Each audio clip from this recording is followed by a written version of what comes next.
नमस्कार दोस्तों, स्वागत है आप सभी का राहुल वर्स में। दोस्तों, आज हमारी चर्चा एक बहुत ही दिलचस्प विषय पे होने वाली है।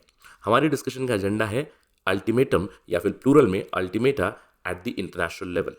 ये डिस्कशन हो क्यों रहा है? क्योंकि रिसेंटली डोनाल्ड ट्रंप ने 50 दिनों का अल्टीमेटम दिया है रशिया को to come to negotiating table and halt the war and finalise an agreement with Ukraine. यानी कि रशिया यूक्रेन युद्ध को रोकने के लिए 50 दिनों का अल्टीमेटम दिया है रशिया को। तो आज हम लोग इस डिस्कशन में एनालाइज करेंगे कि क्या अल्टीमेटम्स या फिर प्लूरल में अल्टीमेटा जो टर्म इस्तेमाल करते हैं क्या ये यूजफुल है। इनफैक्ट इस डिस्कशन में मैं टर्म अल्टीमेटम ही इस्तेमाल करता हुआ जाऊंगा। यहाँ पे हम लोग समझेंगे कि इंटरनेशनल लेवल पे क्या अल्टीमेटम काम करते हैं, क्या इसकी हिस्ट्री रही है, क्या ये लीगल है, क्या ये एथिकल है, क्या ये सक्सेसफुल रहे हैं। क्योंकि इंटरनेशनल अल्टीमेटम्स बहुत पहले से इस्तेमाल करते हुए आते हैं हम लोग उनकी यूटिलिटी को समझेंगे। तो चलिए डिस्कशन की शुरुआत करते हैं। सबसे पहली चीज समझते हैं, what is the meaning of international ultimata. कोई भी अल्टीमेटम जब होता है एक फाइनल टाइम बाउंड डिमांड होती है और वो डिमांड हमेशा एक थ्रेट के साथ बैकअप होती है। इन सिंपल लैंग्वेज अगर मैं आपको बताऊं, अल्टीमेटम मतलब एक धमकी। अगर मैं जो चाहूंगा अगर आप वो नहीं करोगे तो उसका परिणाम बुरा होगा। That is the meaning of ultimatum. So ultimatums are final time bound demands backed by credible threats. और बहुत पहले से अल्टीमेटम्स इस्तेमाल होते हैं इंटरनेशनल लेवल में। सेंचुरी से हम लोग इसको इस्तेमाल करते आ रहे हैं। इनफैक्ट मैं कहूँगा मिडिवल टाइम्स में, एंशियंट टाइम्स में भी आपको बहुत सारे एविडेंसेस मिलेंगे। इनफैक्ट मैं आपको एक उदाहरण दे सकता हूँ भगवत पुराण का। भगवत पुराण में आपने भगवान कृष्ण और पौंड्रक वासुदेव के बारे में जरूर सुना होगा। भगवान कृष्ण ने भी पौंड्रक वासुदेव को एक अल्टीमेटम दिया था कि अगर इतने गुनाह करोगे, अगर इतने मिस्टेक्स होंगी तो उसके बाद आई विल टेक एक्शन करके। आपको याद होगा मीडिवल टाइम्स में बहुत सारे उदाहरण हम लोग दे सकते हैं जहां पे राजा हो या फिर जो भी मिलिट्री लीड कर रहे हैं वो अल्टीमेटम देंगे, वो धमकी देंगे कि अगर आप किले के दरवाजे नहीं खोलोगे तो हम उस किले को तहस नहस करेंगे और लोगों को भी खत्म कर देंगे। तो इस तरह के अल्टीमेटम्स दे कम विद क्रेडिबल थ्रेट्स। और अगर इसको स्किलफुली इस्तेमाल किया जाए तो आगे वाली पार्टी कंप्लाई कर सकती है, लेकिन अगर स्किलफुली इस्तेमाल नहीं करे, इसको मिस हैंडल करे, तो लड़ाई और भी ज़्यादा भीषण हो सकती है। तो चलिए एविडेंसेस देखते हैं, समझते हैं कि कब अल्टीमेटम अच्छे तरह से इस्तेमाल किए गए हैं और कब वो अटरली फेल हुए हैं।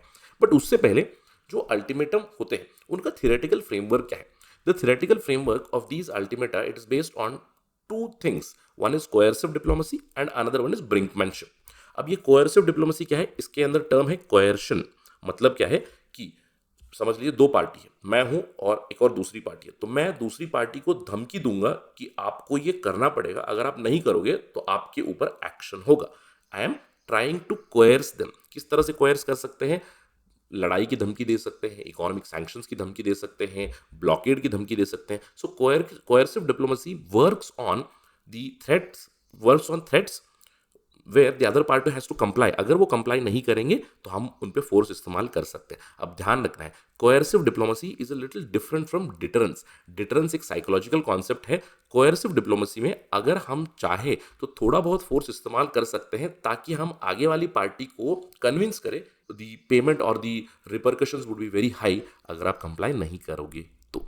इसके अलावा there is brinkmanship as well. Brinkmanship मतलब पूरे एज तक लेकर जाना। Brinkmanship pushes a crisis right to the edge ताकि आगे वाली पार्टी कंसेशंस दे दे। This brinkmanship was famously articulated by former United States secretary of state John Foster Dulles. Ultimata are one of the sharpest edges of brinkmanship, जहां पे time का pressure होगा, force का प्रेशर होगा for psychological shock on the other party. So the theoretical framework of ultimatum is coercive diplomacy and brinkmanship. अब सवाल उठता है, क्या ब्रिंकमैनशिप लीगल है? देखिए, इसकी लीगैलिटी के ऊपर मैं नहीं कहूँगा उतना ज़्यादा क्लैरिटी से हम लोग कह सकते दे आर लीगल, बट जैसे कि मैंने आपको बताया they have been used multiple times. कई बार ऑर्गेनाइजेशन से इस्तेमाल किए गए हैं, कई बार इंडिविजुअल कंट्रीज भी अल्टीमेटम देते हैं। इनफैक्ट यूनाइटेड नेशंस चार्टर कहता है कि दे बैन थ्रेट और use of force except for self defence. केवल सेल्फ डिफेंस में कर सकते हैं। In fact United Nations Security Council खुद चाहे तो अल्टीमेटम इशू कर सकते हैं। दे कैन लीगलाइज और they can give a legal ultimatum which is mentioned in article 2 and article 42। Security council ने अल्टीमेटम इशू भी किया था। इराक के ऊपर एक अल्टीमेटम इशू किया गया कि कुवैत की ऑक्यूपेशन को छोड़ दें 15 जनवरी 1991 से पहले। ये हुआ नहीं, उसके बाद इवेंचुअली कुवैत को लिबरेट करा दिया गया था। अब क्वेश्चन उठता है, क्या अल्टीमेटम इफेक्टिव होते हैं?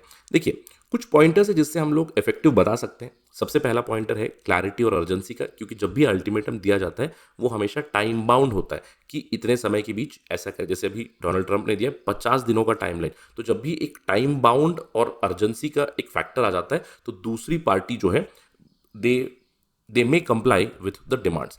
इसका एक सक्सेसफुल एग्जाम्पल हम लोग देख सकते हैं, 1962 में क्यूबन मिसाइल क्राइसिस हुआ था।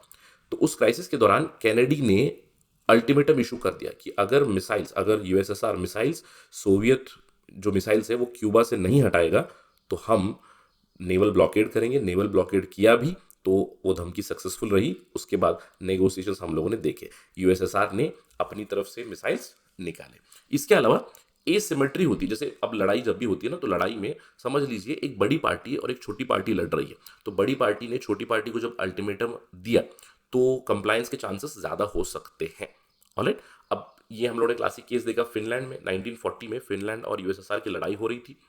अब फिनलैंड काफ़ी अच्छी मिलिट्री रेजिस्टेंस भी प्रोवाइड कर रहा था, लेकिन उसको कोई एक्सटर्नल सपोर्ट मिला नहीं। इवेंचुअली उसने टर्म्स एक्सेप्ट किए सोवियत यूनियन के। तो अल्टीमेटम्स may work whenever there is asymmetrical force which goes on। जैसे अभी फिलहाल रशिया और यूक्रेन का जो वॉरफेयर चल रहा है, आई वुड से it is a kind of asymmetrical warfare, जहाँ पे Russia is pretty huge country in terms of its capability, military capability. Ukraine को पीछे से समर्थन मिल रहा है, लेकिन जैसे ही वो पीछे वाला समर्थन रुक जाएगा, जैसे यूएसए हो गया, वेस्ट हो गया, अगर यूक्रेन को समर्थन स्टॉप करेंगे तो शायद अगर रशिया का अल्टीमेटम आएगा तो it might work. Just to put into perspective the example of Finland. इसके अलावा एक लेजिटिमाइजिंग फोर्स जरूर बन सकता है, जैसे मैंने आपको बताया यूनाइटेड नेशंस की तरफ से ही अल्टीमेटम्स आ सकते हैं। We saw such thing during World war two. Japan को अल्टीमेटम दिया गया, एक लास्ट चांस है सरेंडर करने का, जब सरेंडर नहीं हुआ तो we saw what happened after that in 1945। तो एक लेजिटिमाइजिंग एक टूल जरूर बन सकता है, लेजिटिमेट टूल बन सकता है अगर वो यूनाइटेड नेशंस की तरफ से जाए तो। Apart from that it is quite cost effective. क्यों? क्योंकि अल्टीमेटम अगर एक सोल्यूशन दे पा रहा है तो काफी कॉस्ट इफेक्टिव बनेगा, है कि नहीं?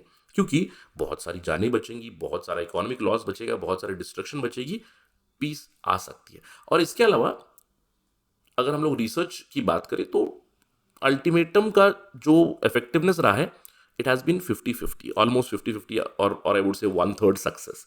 डेटा जो भी हमें अल्टीमेटा के ऊपर है 1920 से लेकर 2020 तक, टिम स्वेजिस की रिसर्च है, जहाँ पे 46% कंप्लायंस वो बताते हैं। ऑल दो अलग अलग सर्वेस बताती है, जहाँ भी बड़ी कंट्रीज है, फिर ग्रेट पावर की क्राइसिस चल रही है, वहाँ पे शायद अल्टीमेटम ना चले। जैसे यहाँ पे यूएसए वर्सेस रशिया की बात हो रही है, तो जहाँ पे भी ग्रेट पावर्स है, फिर बड़े पावर्स आ रहे हैं, तो वहाँ पे शायद अल्टीमेटम वर्क ना करें। केवल 33% ऑफ द टाइम्स अल्टीमेटम्स वर्क कर चुके हैं जब बड़े पावर्स, ग्रेट पावर्स आते हैं। But still I would say 1/3 to about 40-45% success rate is decent enough for the ultimatums. अब क्वेश्चन आता है कि सक्सेसफुल अल्टीमेटा के कुछ एग्जाम्पल्स है क्या? बिल्कुल है। जैसे मैंने एग्जाम्पल दिया 1945 का, जापान को अनकंडीशनल सरेंडर के लिए बोला एंड इवेंचुअली जापान कैप्चुलेटेड, क्योंकि यूएस ने फोर्स दिखाया, but yes Japan did surrender on 15 अगस्त 1945।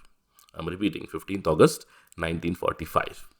1962 में एक बहुत ही सक्सेसफुल अल्टीमेटम का इस्तेमाल हम लोगों ने देखा। यूएस ने अल्टीमेटम दिया यूएसएसआर को कि क्यूबा से जो आपने मिसाइल्स इंस्टॉल किए हुए हैं, क्योंकि उनके सर्वेलेंस में पता चला कि USSR had been installing missiles in Cuba, तो अल्टीमेटम दिया, नेवल ब्लॉकेड किया, ग्लोबल टेलीकास्ट हुआ इस चीज़ का, और इवेंचुअली एक रेजोल्यूशन ज़रूर देखा गया। यूएसएसआर नेगोशिएटिंग टेबल पे आया, यूएसएसआर ने अपनी मिसाइल्स क्यूबा से निकाली, और एक कंसेशन भी दिया गया। जो यूएसएसआर बॉर्डर पे मिसाइल्स थी यूएस की, वो भी निकाली गई, जुपिटर मिसाइल्स वर रिमूव्ड। इसके अलावा 1990 में संयुक्त राष्ट्र की तरफ से एक अल्टीमेटम गया था इराक को कि विड्रॉ करे कुवैत से। 1991 तक कंप्लाई नहीं हुआ, गल्फ वॉर हुआ, इवेंचुअली कुवैत को लिबरेट कर दिया गया। इन 1950 ऑल्सो हम लोगों ने देखा नॉर्थ कोरिया के साथ, ऑल्दो ये मैं नहीं कहूँगा एक कंप्लीट सक्सेस होगा अल्टीमेटम के लिए, लेकिन सीज फायर का अल्टीमेटम दिया था नॉर्थ कोरिया को कि इन्वेजन ऑफ साउथ को स्टॉप करे, लेकिन नॉर्थ कोरिया ने एक्सेप्ट नहीं किया। बट उसके बाद इवेंचुअली यूनाइटेड नेशंस की जो फोर्स आई, तो उन्होंने कहीं ना कहीं रिवर्सेस किए, राइट। तो इवेंचुअली एक सीज फायर ज़रूर आया। हम जानते हैं एक डीएमजी बना, डीमिलिटराइज जोन बना, 38 पैरेलल है नॉर्थ कोरिया साउथ कोरिया के बीच। So we all know about that history. तो कुछ एग्जाम्पल्स है सक्सेसफुल अल्टीमेटा के। अब दूसरा पहलू देखते हैं, अल्टीमेटा इफेक्टिव क्यों ना हो या फिर क्यों नहीं हो सकते? क्योंकि कई बार जब भी इस तरह के अल्टीमेटम्स दिए गए हैं, they have ended up in disastrous wars और prolonging the conflict more and more. Escalation of war हो सकता है। इसका क्लासिक एग्जांपल है ऑस्ट्रिया हंगेरी का जो 10 पॉइंट अल्टीमेटम दिया था सर्बिया को। तो सर्बिया ने एक पॉइंट नहीं माना तो इवेंचुअली वर्ल्ड वॉर वन हुआ, तो वॉर एस्केलेट हुआ। और कई बार अगर अल्टीमेटम्स क्रेडिबल थ्रेट के साथ नहीं आते हैं तो लॉस ऑफ क्रेडिबिलिटी हो जाएगी। अगर ब्लफ कॉल कर दे तो वॉर और भी ज़्यादा बढ़ सकता है। इफ द कोयर्सर कैनॉट और will not execute the threat, if it is a bluff and if the other party calls the bluff, then there is a chance of more and more aggression। इसको हम लोगों ने देखा world war to के दौरान, जहां पे Hitler ने ब्लफ कॉल किया वेस्ट का। Munich agreement we know appeasement का एग्रीमेंट कहा जाता है। तो उसके बाद हिटलर की एम्बिशंस और भी ज़्यादा बढ़ गई। तो यही चीज़ होती है कि अगर समझ लीजिए अल्टीमेटम्स आर नॉट क्रेडिबल और ultimatums are not backed by credible threat, then the adversary will get more hardened. इसका क्लासिक एग्जाम्पल है हिटलर का ही 1938 में जब गोल्ड्सबर्ग अल्टीमेटम आया, तो उसके बाद Hitler was more emboldened and it eventually led to taking over of Czechoslovakia. इसके अलावा लीगल और एथिकल कंसर्न ज़रूर हो सकती है, क्योंकि जैसे मैंने बताया संयुक्त राष्ट्र से अगर अल्टीमेटम जाए तो ठीक है, I would call it a little more legal. But अगर देशों से या फिर group of nations they give ultimatum, it's like two groups fighting और one group ganging up against another. तो सेल्फ डिफेंस के बाहर अगर अल्टीमेटम्स दिए जाए तो it leads to a lot of concerns. Ethical concerns भी है, जैसे अगर आपने अल्टीमेटम दिया है और उसके बाद इनडिस्क्रिमिनेट फोर्स का इस्तेमाल किया, जैसे यूएस ने किया विद रिस्पेक्ट टू जापान 1945 में, एटॉमिक बॉम्ब्स गिरा दिए। So that leads to ethical questions as well. इसके अलावा अल्टीमेटम से होता क्या है, अल्टीमेटम से लॉन्ग टर्म रिलेशनशिप जरूर खराब हो जाएगी। इट्स लाइक एक पार्टी ने दूसरी पार्टी को धमकी दिया, उसके बाद दोनों के बीच अच्छे संबंध रहना बहुत he has a very low probability, बहुत लो प्रोबेबिलिटी है उस चीज़ की, ठीक है। तो ultimatums may not be effective, और ये हुआ भी है। Many a times ultimata have failed utterly. Classic examples है वर्ल्ड वॉर वन और वर्ल्ड वॉर टू। 1914 में ऑस्ट्रिया हंगेरी ने 10 पॉइंट एक अल्टीमेटम दिया था सर्बिया को। सर्बिया ने सारे पॉइंट मान लिए एक्सेप्ट वन। अब उस एक पॉइंट ना मानने के ऊपर ही वर्ल्ड वॉर वन की शुरुआत हुई, बहुत डिस्ट्रक्शन हुआ। 1938 में नाजी जर्मनी और चेकोस्लोवाकी बीच, जिसको हम लोग सुडेंटेनलैंड के नाम से जानते थे पहले, वहां पे हिटलर ने देखा कि वेस्टर्न ग्रुप्स का ब्लफ कॉल किया और अग्रेशन दिखाई। उसके बाद म्यूनिक अग्रीमेंट भी साइन हुआ। म्यूनिक अग्रीमेंट के बाद भी अपीजमेंट का ही स्टेप देखा गया। हिटलर ने और भी ज़्यादा अग्रेशन दिखाई और धीरे धीरे ईस्टर्न यूरोप को वो कब्जा करने लगे। 2017 में भी हम लोगों ने देखा सऊदी क्वार्टेट और कतार के बीच इस तरह की एक डेवलपमेंट। सऊदी क्वार्टेट ने 13 पॉइंट लिस्ट दी, 10 दिनों का डेडलाइन दिया और कतार ने उसको रिजेक्ट कर दिया। It followed days of violence and ultimate fragmentation in the GCC, gulf cooperation council. 2025 में अभी डोनाल्ड ट्रंप ने 50 दिनों की डेडलाइन दिया है रशिया को। लेट्स वेट एंड वॉच क्या होगा।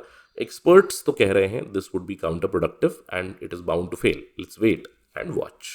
अब बेस्ड ऑन रिसर्च अल्टीमेटा के साथ बेस्ट प्रैक्टिस क्या हो सकती है। अल्टीमेटम को इशू करने से पहले सारे के सारे जो भी डिप्लोमेसी के टूल्स है, अगर वो एग्जॉस्ट हो जाए उसके बाद ही अल्टीमेटम का इस्तेमाल करना चाहिए। एग्जॉस्ट ऑल नेगोशिएशन और other steps first and ultimata should be used only as last resort. और जब भी अल्टीमेटम को इशू करें क्रेडिबिलिटी मेंटेन करें। थ्रेट होना चाहिए। अगर क्रेडिबिलिटी नहीं है, अगर अल्टीमेटम के पीछे वो फोर्स नहीं है, वो डिटरेंस नहीं है, तो ब्लफ कॉल हो जाएगा और भी ज़्यादा वायलेंस बढ़ सकती है। और जब भी अल्टीमेटम इशू करे तो डिमांड्स को, कंट्रीज हो, यूनाइटेड नेशंस हो, लिमिट्स को डिमांड करे और साथ ही साथ फेस सेविंग एग्जिट दे। जैसे टिपिकल एग्जांपल है क्यूबन मिसाइल क्राइसिस का।